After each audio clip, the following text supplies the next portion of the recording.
الحمد لله رب العالمين، والصلاة والسلام على سيد المرسلين وعلى آله وأصحابه وأتباعه أجمعين. أما بعد. ബഹുമാനമുള്ള മുഅ്മിനീങ്ങളെ, ഇന്ന് റബീഉൽ അവ്വൽ 12, പരിശുദ്ധ പ്രവാചകർ മുഹമ്മദ് മുസ്തഫ സല്ലല്ലാഹു അലൈഹി വസല്ലമ ഭൂജാതനായ ദിവസം.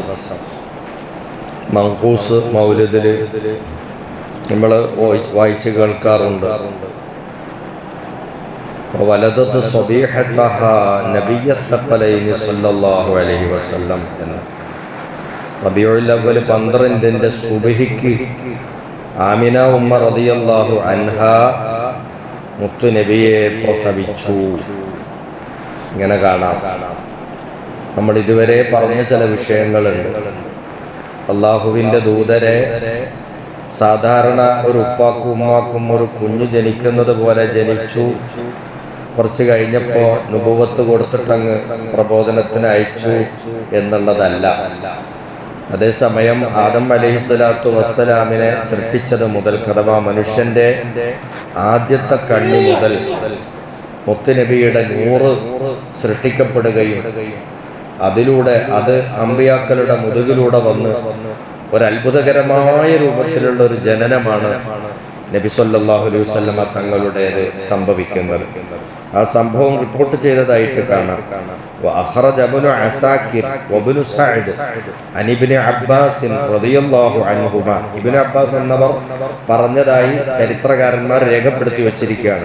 അന്ന ആമിനത്ത ബീവി ഉമ്മ പറയാണ്, ഖാലത് മഹദി പറയാണ്, ലഖദ് അലിഖ്തു ബിഹി ഫമാ വജദ്തു ലഹു മശഖ്ഖ. സാധാരണ സ്ത്രീകൾക്ക് ഗർഭമായി കഴിഞ്ഞാൽ അത് പ്രസവത്തോടടുക്കുന്ന സമയത്ത് വല്ലാതെ കൂടുതൽ അസ്വസ്ഥതയും വേദനയും വിഷമങ്ങളും പ്രയാസങ്ങളും ഒക്കെ ഉണ്ടാകാറുണ്ട്. ആമിനമ്മ പറയാണ്, എനിക്ക് ആ പ്രസവത്തിനോട് ആ ബന്ധം ഉണ്ടാക്കുന്ന സമയത്ത്, പ്രസവിക്കുന്ന സമയത്ത് ഒരു ബുദ്ധിമുട്ടോ പ്രയാസമോ ഒന്നുമില്ല.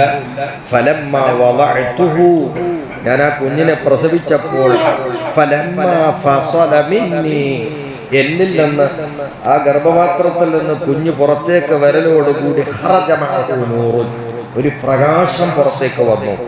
അളാഅ ലഹു മാ ബൈനൽ മശ്രിഖി വൽ മഗ്രിബ്, അത് കിഴക്ക് മുതൽ പടിഞ്ഞാറ് വരെ, അങ്ങനെ ലോകമൊട്ടുക്കും ഒന്നായിട്ടൊരു വെളിച്ചം പരന്നു.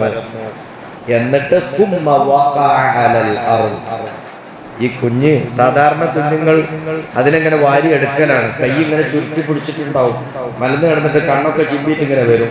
ഇത് ആ രൂപത്തിലൊന്നുമല്ല. മുത്തുനബി പിറന്നു വീണു, ഭൂമിയിലേക്ക് ഇങ്ങനെ കമിഴ്ന്ന് ഇങ്ങനെ വീണു. എന്നിട്ട് മുഅ്തമിദൻ അലാ യദൈഹി, രണ്ട് കൈയും ഇങ്ങനെ. നമ്മളൊരു കുഞ്ഞിനെ, ഞരങ്ങുന്ന പ്രായമുള്ളൊരു കുഞ്ഞിനെ നമ്മളൊരു സ്ഥലത്ത് കൊണ്ടുപോയിട്ട് ഉമ്മ ഒക്കത്തിരിക്കുന്ന കുഞ്ഞിനെ എടുത്തിട്ട് നിലത്ത് വെച്ചാൽ എന്താ ഉണ്ടാകുക? ആ കുഞ്ഞ് രണ്ട് കൈയും നിലത്ത് കുത്തിയിട്ട് പിന്നെ അടുത്ത സ്റ്റെപ്പിലേക്ക് പോകും. ഇതുപോലെ മുത്തുനബി സല്ലല്ലാഹു അലൈഹി വസല്ലമ തങ്ങൾ പ്രസവിക്കപ്പെട്ട ഉടനെ രണ്ട് കൈയും നിലത്ത് കുത്തി. സുമ്മ അഖദ ഖബലതൻ മിൻ തുറാബ്, എന്നിട്ട് ഒരു പിടി മണ്ണിങ്ങോട്ട് വാരി കൈകൊണ്ട്, ഫഖബലഹ, അതിങ്ങോട്ട് എടുത്തു. വറഫഅ റഅസഹു ഇലസ്സമാ, അല്ലാഹുവിന്റെ ദൂതർ ആ കുഞ്ഞായിരിക്കവെയാണ് കാണിക്കുന്നത്, ആകാശത്തിലേക്ക് ഇങ്ങനെ നോക്കി. ആമിന ഉമ്മ പറഞ്ഞത് ഇബ്നു അബ്ബാസ് റളിയല്ലാഹു അൻഹുമയിലൂടെ റിപ്പോർട്ട് ചെയ്യപ്പെടുക. ഈ സംഭവം വിവരിക്കുന്ന മറ്റൊരു സ്ഥലത്ത് കാണാം, ഫബലഗ ദാലിക റജുലൻ മിൻ അബീ ലഹബ്, അബൂലഹബ് കുടുംബത്തിൽപ്പെട്ട ഒരാൾക്ക് ഇങ്ങനെ ഈ പ്രസവത്തിന്റെ സമയത്തുണ്ടായ ഈ ഒരു അത്ഭുത വിഷയം വിവരം കിട്ടിയപ്പോൾ, അയാൾ കേട്ട മാത്രയിൽ, ചില ആളുകൾക്ക് ഉണ്ടാവും ചില സംഭവം വിവരിച്ചു കേൾക്കുമ്പോൾ അതിന്റെ ഒരു ലക്ഷണം പറയാൻ കഴിയുന്ന ചില ആളുകളുണ്ട്. അതിന് ദൂത് ലക്ഷണം എന്നാണ് പറയാ. ചിലപ്പോൾ നമ്മുടെ വീട്ടിലേക്ക് ഒരാൾ ആഗതനാകുമ്പോൾ ആ സമയത്തിനനുസരിച്ചിട്ട് ചില ലക്ഷണങ്ങളൊക്കെ പറയാണ്ടാവും. ഏത് സമയത്താണ് കയറി വന്നത് എന്നൊക്കെ. നമ്മളൊരു എന്തെങ്കിലും ഒരു വിഷയം, ഒരു പ്രയാസം ഉള്ളത് അതിന് അവതരിപ്പിക്കാൻ വേണ്ടി പോകുമ്പോഴൊക്കെ സമയം നോക്കുന്നത് നല്ലതാണ്. ഒരു രാവിലെ സമയത്തൊക്കെ നല്ലതാണ്. ഒരു നേരം കെട്ട നേരത്ത് പോകുക എന്നുള്ളത് ഒഴിവാക്കണം. അപ്പൊ ഫബലഗ ദാലിക റജുലൻ മിൻ അബീ ലഹബ്, അബൂലഹബിന്റെ കുടുംബത്തിൽപ്പെട്ട ഒരാൾക്ക് ഈ വിവരം കിട്ടി. അബ്ദുല്ലാഹിയുടെ കുഞ്ഞ് പ്രസവിക്കപ്പെട്ടപ്പോ ഇങ്ങനെ ഒന്ന് കണ്ടു. അപ്പോ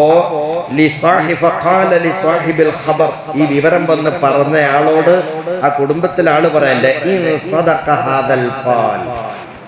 ഞാൻ ഉദ്ദേശിക്കുന്നത് പോലെ ഈ ലക്ഷണം സത്യമാണെങ്കിൽ ലയഗ്ലിബന്ന ഹാദൽ മൗലൂദ്, ഈ പ്രസവിക്കപ്പെട്ട കുഞ്ഞ് എല്ലാവരെയും അതിജയിച്ച് അത്യുന്നതനാകും. ലയഗ്ലിബന്ന ഹാദൽ മൗലൂദ് ലയഗ്ലിബന്ന ഹാദൽ മൗലൂദ് അഹ്ലൽ അർദ്, ഈ പ്രസവിക്കപ്പെട്ട കുഞ്ഞ് ലോകത്തുള്ള എല്ലാവരെയും കീഴടക്കി അത്യുന്നതിയിലേക്ക് പോകുമെന്നാണ് ഈ ലക്ഷണം. ഭൂമിയിലിറങ്ങി ഒരു പിടി മണ്ണ് വാരി ഇങ്ങനെ പിടിച്ചിട്ട് മുകളിലോട്ട് നോക്കിയില്ലേ, ഭൂമി മണ്ണ് മുഴുവനും തന്റെ കയ്യിൽ, ഭൂമിക്ക് മീതെ അള്ളാഹുവിന്റെ ഹബീബായി ഏറ്റവും ഉന്നതമായ സ്ഥാനത്ത് വിരാജിക്കാൻ പോകുന്നതിന്റെ ഒരു ലക്ഷണമായിട്ടാണ് ഇതിനെ കാണുന്നത്. അങ്ങനെ പ്രസവിക്കപ്പെട്ടവരാണ് നബി സല്ലല്ലാഹു അലൈഹി വസല്ലം തങ്ങൾ. അപ്പൊ പ്രസവം തന്നെ എന്താണ്? അസാധാരണമാണ്. ഒരു പ്രകാശം ഒന്നായിട്ട് പറയുന്നു. ഈ സംഭവത്തെ കുറിച്ചാണ് പ്രസവിക്കപ്പെട്ടപ്പോൾ ഉണ്ടാകുന്ന, ഇത് മാത്രല്ല, അള്ളാഹുവിന്റെ തിരുദൂതരുടെ കണ്ണ് നോക്കുമ്പോൾ നല്ല സുറുമട്ടതുപോലെ കണ്ണ്. സാധാരണ ആൺകുട്ടികൾ ജനിക്കുമ്പോ അവരുടെ മാർക്കം ചെയ്യപ്പെടാത്തവരായിട്ട് ആയിരിക്കും ഉണ്ടാകുക. പക്ഷെ നബിതങ്ങൾ ജനിക്കുമ്പോൾ തന്നെ മാർക്കം ചെയ്യപ്പെട്ടവരായിട്ടാണ് കാണുന്നത്. അതുപോലെ തന്നെ പ്രസവിക്കപ്പെട്ടാൽ ഉടനെ ഈ കുഞ്ഞിനെ ഒന്നുകിൽ എന്ത് ചെയ്യണം? തോർത്തിയെടുക്കണം. വൃത്തികേട് അസണ്ടകളൊക്കെ അതിന്റെ ശരീരത്തിലൊക്കെ ഉണ്ടാവും, അല്ലെങ്കിൽ കുളിപ്പിച്ചെടുക്കും. എന്നാൽ നബി സല്ലല്ലാഹു അലൈഹി വസല്ലമ തങ്ങൾ പ്രസവിക്കപ്പെട്ടപ്പോൾ അങ്ങനത്തെ ഒരു വിഷയം ഉണ്ടായില്ല. ഫുൾ ക്ലീനഡ് ആയിട്ടാണ് പുറത്തേക്ക് വന്നത് എന്ന് വരെ ചരിത്രകാരന്മാർ രേഖപ്പെടുത്തി വെച്ചിരിക്കുകയാണ്. ഈ വിഷയമാണ് നമ്മുടെ മൗഖൂസ് മൗലിദില് രണ്ടാമത്തെ ഹിക്കായത്ത് കഴിഞ്ഞിട്ടുള്ള വരിയുണ്ടല്ലോ, ഉലിദൽ ഹബീബ്. ആ സംഭവം പറയുന്നത് ഈ പ്രസവിച്ച സമയത്ത് നബി സല്ലല്ലാഹു അലൈഹി വസല്ലമ തങ്ങൾക്കുണ്ടായിട്ടുള്ള ഈ അത്ഭുതങ്ങളൊക്കെയാണ് അവിടെ പറയുന്നത്. ചുറുമിടപ്പെട്ടവരായി, മാർക്കം ചെയ്യപ്പെട്ടവരായി, ഒന്നായിട്ട് ഇങ്ങനെ പ്രകാശം പരത്തുന്നവരായി, അങ്ങനെയൊക്കെയാണ് ജനിക്കുന്നത്. ആ വരികൾ ചൊല്ലിയിട്ട് ഇന്നത്തെ ക്ലാസ് അവസാനിപ്പിക്കാം. ഉലിദൽ ഹബീബു സയ്യിദുൽ മുതഅബ്ബിദു വന്നൂറു മിൻ വജനാതിഹി യതവഖദു ജിബ്രീലു നാദാ ഫീ മനസ്സതി ഹുസ്നിഹി ഹാദാ മലീഹുൽ കൗനി ഹാദാ അഹ്മദു ഹാദാ കഹീലു ത്റഫി ഹാദൽ മുസ്തഫാ هذا جزيل الوصف هذا السيد هذا جميل النعت هذا المرتضى هذا مليح الوجه هذا الأوحد هذا الذي خلعت عليه ملابس ونفائس فهميره لا يوجد قالت ملائكة السماء بأسرهم ولد الحبيب ومثله لا يولد بشرى لأمته برؤية وجهه هذا هو الجاه العظيم الأزيد ولدته مختونا ومكحولا كما قد جاء في الخبر الصحيح المسند صلى عليك الله يا علم الهدى ما ناحت طير في الغصون يغرد يا رب صل على النبي محمد منجي الخلائق من جهنم في غدي അല്ലാഹുവേ, ഞങ്ങൾക്കെല്ലാവർക്കും നീ പാപങ്ങൾ പൊറുക്കണേ റഹ്മാനെ. ഞങ്ങൾക്കെല്ലാവർക്കും റഹ്മത്ത് നൽകണേ റഹ്മാനെ. ഞങ്ങൾക്കെല്ലാവർക്കും ദുനിയാവും ആഖിറവും വിജയിപ്പിച്ചു തരണേ റഹ്മാനെ. അതിനെല്ലാം ഉതകുന്ന വിധത്തിൽ മുത്തു മുഹമ്മദ് മുസ്തഫ സല്ലല്ലാഹു അലൈഹി വസല്ലമ തങ്ങളെ ഞങ്ങൾക്ക് നീ ഷഫീആക്കി തരണം റഹ്മാനെ. അവിടുത്തെ ഷഫാഅത്ത് ഞങ്ങൾക്ക് നൽകണേ അല്ലാഹ്. അവിടുന്ന് ഞങ്ങളെ കൈപിടിച്ച് കരകയറ്റുന്ന നല്ല ഉത്തമരായ മുത്തഖീങ്ങളായ മുഅ്മിനീങ്ങളിൽ, അവിടുത്തെ അനുയായികളിൽ നീ ഞങ്ങളെ എല്ലാവരെയും ഉൾപ്പെടുത്തണേ അല്ലാഹ്. ഞങ്ങളോട് ദുആ കൊണ്ട് വസിയത്ത് ചെയ്ത എല്ലാവരെയും ഉൾപ്പെടുത്തണേ അല്ലാഹ്. വആഖിറു ദഅ്വാനാ അനിൽ ഹംദുലില്ലാഹി റബ്ബിൽ ആലമീൻ.